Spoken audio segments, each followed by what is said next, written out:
اور جو راہ خدا میں خرچ کرتا ہے اس کا مال گھٹتا نہیں بڑھتا ہے۔ ظاہراً تو ایسا لگتا ہے کہ مال خرچ ہو رہا ہے، مال کم ہو رہا ہے، حقیقت میں وہ مال اس راہ خدا میں خیرات کرنے کی وجہ سے اللہ تعالیٰ اس میں اتنی برکت ڈال دیتا ہے کہ وہ مال ایسا بڑھتا چلا جاتا ہے کہ بندے کو پتہ بھی نہیں چلتا ہے۔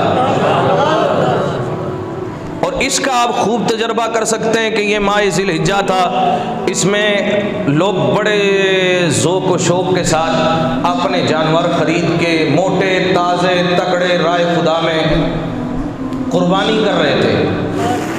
اب ہر سال قربانی کے موقع آتے ہیں، ہر سال قربانی کے موقع آتے ہیں، تو کتنا مال جو اللہ کے نام پہ ذبح کیا جاتا ہے، راہ خدا میں خیرات کیا جاتا ہے، ہزاروں بھیڑ بکریاں راہ خدا میں ذبح ہوتی ہیں، اور اس کے علاوہ بھی لوگ جناب والا خیرات، صدقات، عطیات، دیگر معاملات تو روزانہ خرچ ہوتے ہی رہتے ہیں، روزانہ خرچ ہوتے ہی رہتے ہیں، ذبح ہوتے رہتے ہیں۔ قربانی کے دنوں میں ہزاروں کروڑوں جانور ذبح ہوتے ہیں، لیکن پھر ہماری بستیوں میں بھیڑ بکریاں کثرت کے ساتھ نظر آتی ہیں، اور کبھی ایسا معاملہ نہیں ہوا کہ جناب والا کسی نے قربانی کرنی ہے تو اس کو جانور ہی نہیں ملا۔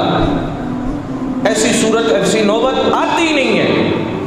اچھا، اتنے زیادہ ذبح ہوتے ہیں تو پھر کمی آنی چاہیے، لیکن کمی نہیں آتی۔ کیوں؟ اس لیے کہ وہ مال جو اللہ کی راہ میں خرچ ہوتا ہے، ذبح ہوتا ہے اللہ کے نام پہ، اس کو اللہ تعالیٰ گھٹاتا نہیں ہے، برکت ڈال کے اسے بڑھا دیتا ہے۔ اللہ